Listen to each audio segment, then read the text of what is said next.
Hey everyone, welcome back to our channel. Today in this following video I'm going to show you how you can open an account with Fidelity Investment.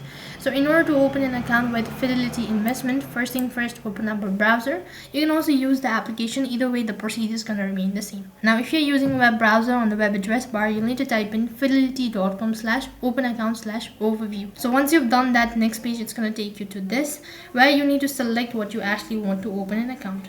Now you need to go ahead and select the account type. So I'm going to go with rollover. After that, it's going to take you to the registration page where you need to fill out the form. So here it's going to ask you whether you are already a customer or not. If not, tap the no button, go through the confirmation right underneath and click the next button. Now you begin with registering yourself. So for that, provide in your personal details, your contact details, your locations, your street address, your date of birth, and all sort of things.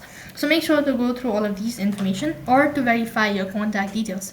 So basically, to verify your contact details, an OTP or a link will be sent through an SMS or an email, which you have to enter in. As soon as you do that, your account will be verified successfully. Moving on with the other step, you'll have to create a login credential. That is creating a password and then your username. Once done creating the following information, moving on with the last step, where you actually have to go through the terms and conditions and click the submit button. As soon as you do that, you'll be notified with a statement stating that you've successfully created an account with Fidelity Investment, and now you can go ahead and explore Fidelity Investment. So that is all for this video. I hope the video was helpful. Make sure to like, share and subscribe to our channel. Thank you for watching. See you in the next video.